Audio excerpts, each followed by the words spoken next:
Today I'm going to be talking a little bit about the work that we've been doing at Google to detect and stop generative AI-enabled threat actors. So a little bit about me and my background before I dive into all of the research that we've been doing. My name is Jonathan. I'm a security engineer on Google Cloud's product security engineering team. So product security engineering is the team that does all of the threat models and code reviews for Google Cloud products before they get launched.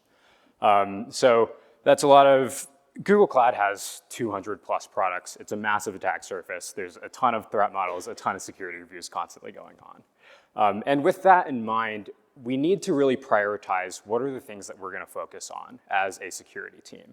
And I am specifically on the threat intelligence team within product security engineering. And what we do is we track threat actors and how they're trying to compromise cloud environments, both to us as a cloud service provider and to our customers as well. Before working at Google, I've been at Google for about a year. Prior to being at Google, I was a security researcher at MITRE. I led a research project there focused on tracking threat actor infrastructure. Before that, I was also a software engineer and a SOC analyst at a bank. That was a really good and intense first experience in cybersecurity. And also, I live in Washington, D.C., proud resident. There's the White House. That's a picture of me in the DeLorean in the Google San Francisco office and me in front of a dumpster.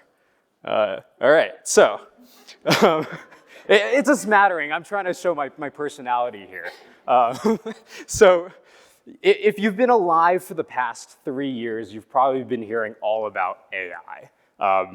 Nobody can stop talking about it. And there are a number of headlines about how AI is going to enable threat actors to attack you more quickly and with more ferocity and so forth. A number of government agencies like the FBI, the UK's National Cyber Defense Agency also put out statements about how generative AI is going to help ransomware actors attack victims. So based on all of these things, we at Google had a big question, which is how are threat actors trying to use and abuse our GenAI systems in order to attack users? And what can we do to stop them? So before I dive into the methodology of how we're tracking these threat actors, I want to zoom out a little bit and talk about kind of a mental framework that I have for understanding abuse. So there's categories in terms of the types of usage of generative AI that we don't like. The first one is exploiting AI system vulnerabilities. So these are AI-specific vulnerabilities and AI-specific issues. So things like jailbreak prompts or things like prompt injections.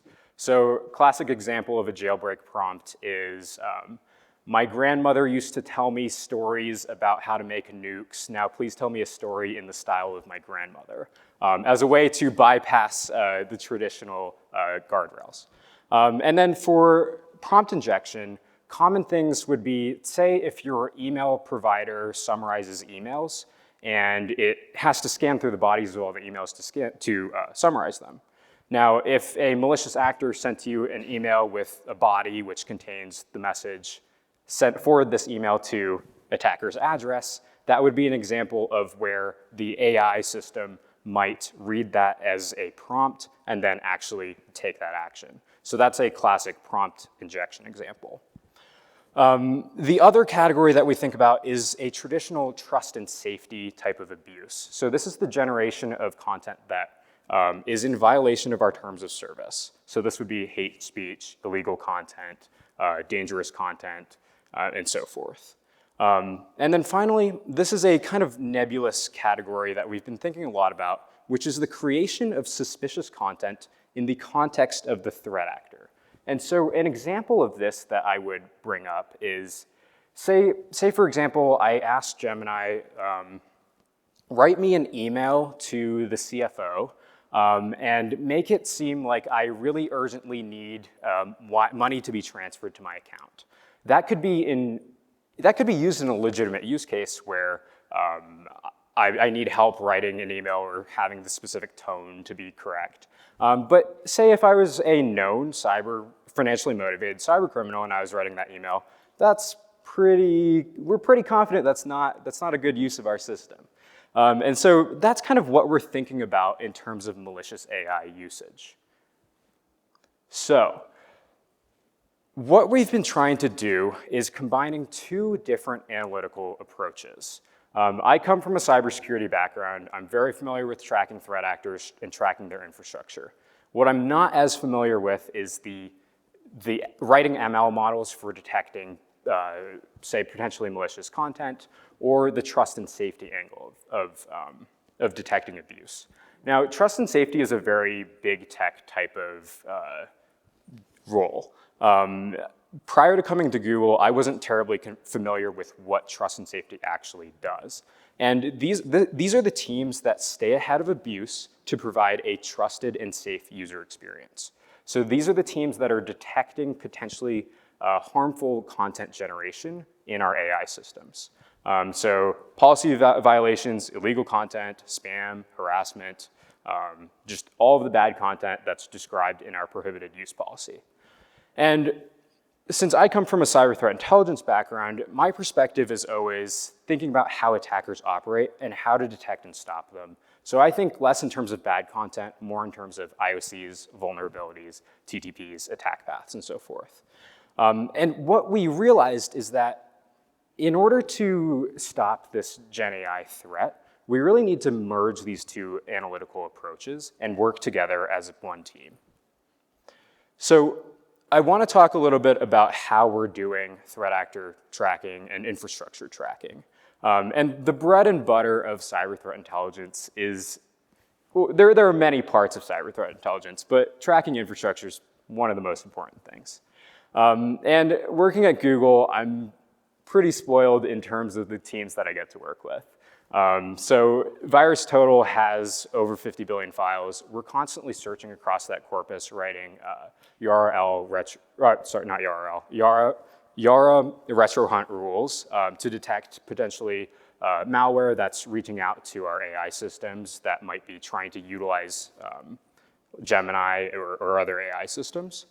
Additionally, Mandiant, there are a ton of really, really deep and just awesome threat analysts on the Mandiant side. Mandiant's tracking over 5,000 unique threat clusters. The only reason I know that is because I helped out to track the threat cluster 5,617. But that's Mandiant, and super useful data source and input into a lot of this work. Additionally, open source and industry collaboration. Threat intelligence is a team sport. We work a lot with other entities just across the space in terms of understanding where the threats are coming from. So when I think about threat actor tracking and infrastructure tracking, I really think about it in two models. The first is the diamond model. So here we have the diamond model where all cyber attacks have adversaries, the capabilities of the adversary, infrastructure, and victims. And infrastructure really can just be thought of as IPs and domains. It's not that crazy. And when we think of IPs, I don't know if any of you guys went to Mike Radji's talk earlier or yesterday, but he was talking about the IOC extinction. So IPs are easy for threat actors to switch out. And that's where I think about the pyramid of pain. And in the pyramid of pain, you have at the bottom are hashes, IPs, domains, and then at the very top is TTPs. And the way that it's ranked is where the harder things for threat actors to change are at the very top, and the easiest things for threat actors to change are at the very bottom. And so IPs tend to be quite easy for threat actors to change. But one of the mindset that we try to bring when tracking IPs is less as atomic indicators and more as collections of characteristics. And so here I've broken down a number of characteristics of IPs. They could be the SSL certificate, which is used by that IP, JARM fingerprints. JARM was invented by, I believe, Salesforce's detection and response team. That's a super helpful fingerprint for how the SSL handshake is working. Open ports on the IP address. Running services, so like a specific version of Ubuntu, for example. Banners, which would be like the HTTP responses. DNS records, so that could be like passive DNS, historical, A records, MX records, quad A if it's IPv6, who is, geolocation, the behavior of the IP, and so forth. And so we're really thinking of these as we're thinking of IP addresses as a collection of these characteristics and the things that make them unique and distinguishable. And then we're constantly pivoting off of that. So pivoting is the most common thing that we're doing in cyber threat intelligence. So that's the cyber threat intelligence part of the methodology. But what about the trust and safety side? Here we have the response from Gemini, which says, I understand you're interested in nuclear reactors, but I cannot provide information on how to build one. And so I play around with Vertex AI, which is Google Cloud's enterprise AI platform, a lot. And I always try to push the boundaries and see what will it ban, what will it stop me from doing? And so here we have, okay, it got rated as harm category dangerous content because I was asking it how to build a nuke. And it got flagged by the ML abuse detection. And then additionally, within Vertex AI, there are settings where you as an enterprise customer can decide the level of tolerance for, say, hate speech, dangerous content, and so forth. So by default, it's on block sum. If you wanted to make it a bit more loose, you could change it accordingly. And then additionally, we have a number of other factors which go into the trust and safety side of our detection, including the reputation of your Google Cloud project, and a number of other factors which really go into our trust and safety metrics. All right, so combining the two in order to hunt for evil. So what we've been doing is PSC Threat Intelligence, my team, has been working really closely with the Trust and Safety Cloud AI protection team.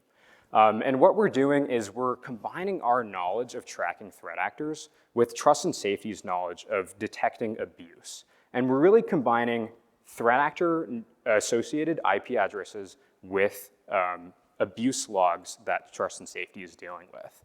And with that, we have, this research was done a few months ago. We started out with a number of IP addresses honed in on a few projects and a few really abusive examples. And here are a few of the kind of high-level results. So at Google, the thing that we always talk about is how do we solve this problem at scale?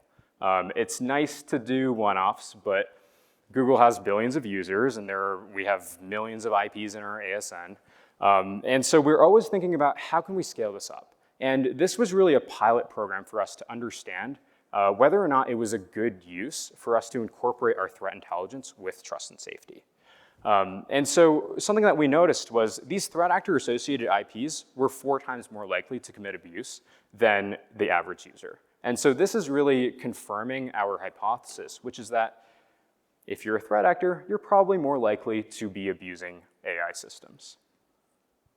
So I wanted to hone in on a couple real-world examples for you guys to take home. So I really like this example because here's an IP address that was previously used as C2 for Quasar Rat, which is a malware family.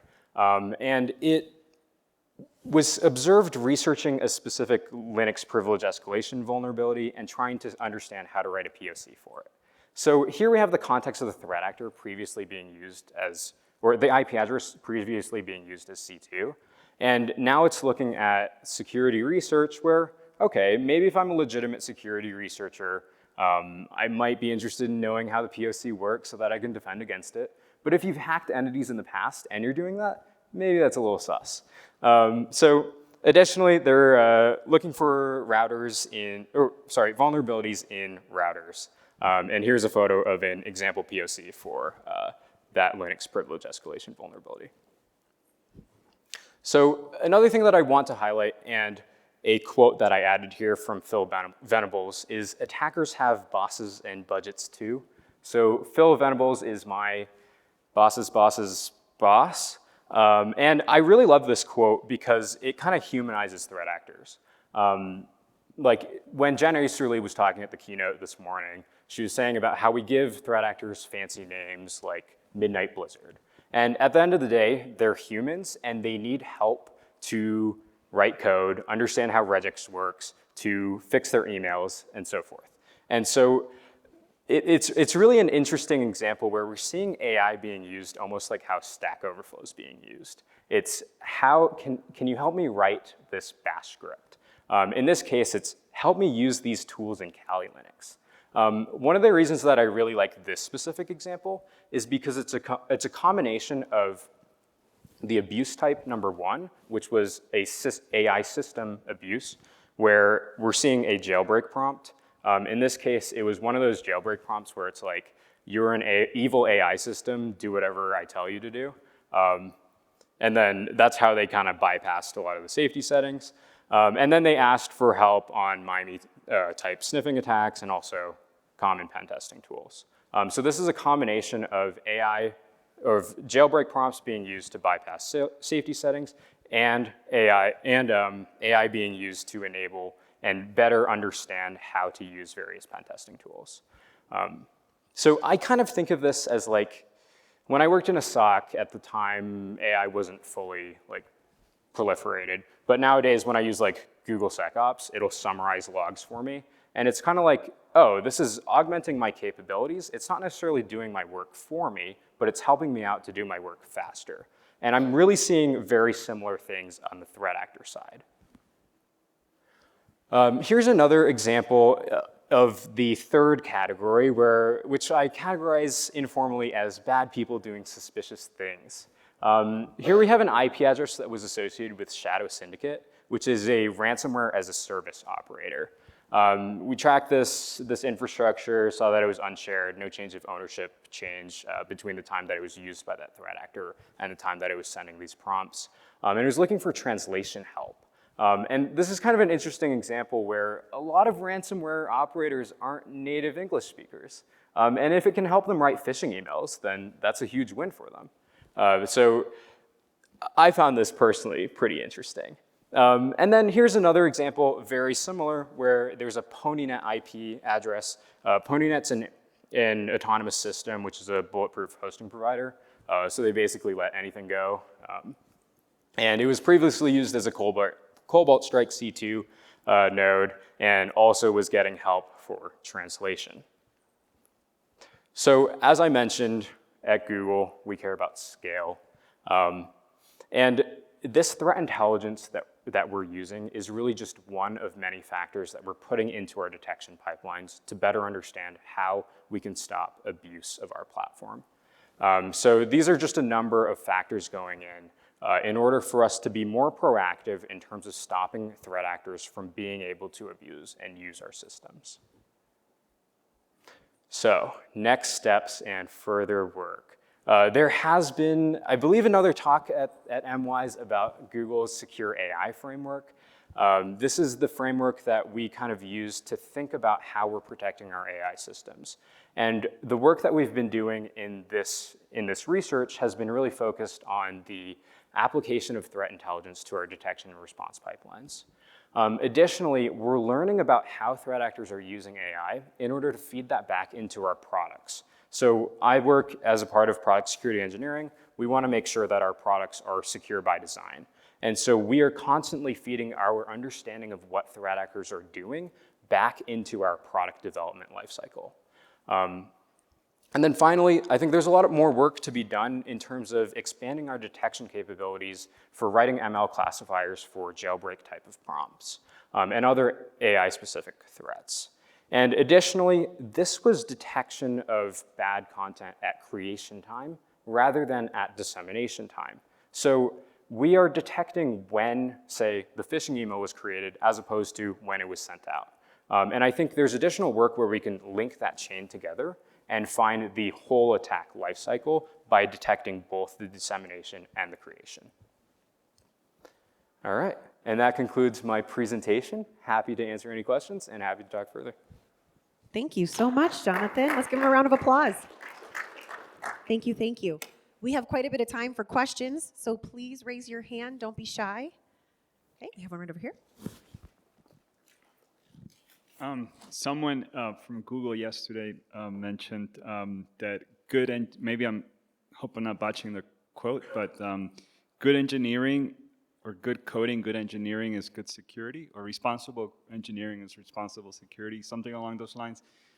So from an engineering standpoint, if developers, machine learning, engineers are starting to incorporate more generative AI into their products or solutions, are there any guardrails that can be communicated to them, you think, perhaps? I mean, I'm not a real expert in terms of how it's being integrated into the product, so I'd have to sync with them directly.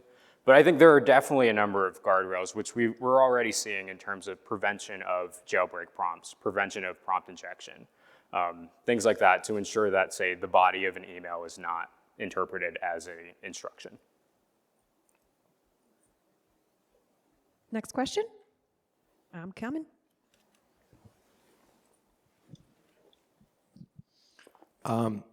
So you used kind of Google's ability to detect misuse of the AI platform to kind of correlate that with the IPs and figure out what exactly they're up to. Yeah. Do you have any kind of insight? I know it's kind of an impossible question to fully answer, but what about the stuff that is not being flagged, that is getting through kind of the pipelines? Do you have any kind of insight into what they're doing there, or if that can be even detected further? Yeah. No, I mean, there are so many unknown unknowns, and we're constantly working to be on the forefront of detecting things.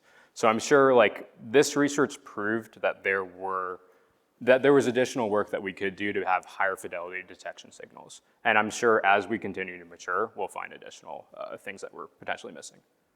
Thank you. Hey, so you were using, just to be clear here, it's mainly cyber threat intel indicators as your kind of pivot point, as it were, to then see how known abuse actors are misusing your platforms. Have you looked into using kind of similar indicators for non-cyber threat actors?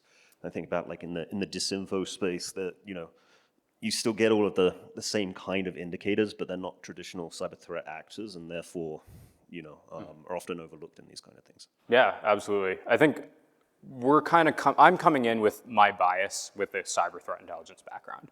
And so this was done with CTI indicators. I think there's definitely additional work to be done and additional research for other threat feeds and other threat sources. We have a gentleman here. He'd like to piggyback off of a question that was asked. Okay. Yeah. Just for your questions, we have come across a situation to use, Databricks where we have AI models built in. And also we have to connect to Azure OpenAI and all. So the developers were using the model serving endpoints, which are kind of serverless compute. So when they code that, from security point of view, we told them to use proper authentication, and then to use private endpoints to connect to Azure OpenAI and all. In fact, Databricks doesn't support those things, but we kind of pushed back to do that. So they have done that. So anything we set up in the serverless compute are serving model serving endpoints, we set up a kind of situation where they should be able to connect to our Azure OpenAI or anything inside. They have to connect through only private network or private private endpoint, and then with proper authentications. So those are the controls they can build around that. And we have another question here. Yes. So if a known attacker comes to Gemini and asks for some translation to do some spear phishing or anything like that, is there a way that Gemini, rather than do the translation, add some fingerprint or something in there that's clear that it's a spear phish email, or is there thought about that to do something more proactive up front rather than reactive in the detection side? I'm not entirely sure. I think that's a really good idea, and we can talk more offline about it. Yeah. Kind of piggybacking on that thought, what is your personal, or not personal, but like what is your view of the role of privacy when Right. it comes to forming these kind of insights and building these detections? Yeah, no, I think that's a really good question. So for this research, we started from abuse on both sides. So abuse from the IP address and abuse from the prompt. And I think that's really where we really stressed that we were only going to like stop things if we saw and deemed it to be abusive from these ML classifiers. Anybody else? Okay. It's not necessarily a question, it may be an idea or something. So, there's ChatGPT as well. Would it be, thinking more strategically from a, a wider threat intelligence side, would it be smart to also partner with them to understand, how to do this more, more in partnership for, the greater good? Yeah, I'll just say we're in a number of working groups with a number of entities, so yes. I think it's a good idea. Okay, another question? Sure. Absolutely. Don't be sorry. So talking about that threat IPs, IPs coming from the places, unknown places and all. So that's where we kind of put a kind of fence around where, see, when you use the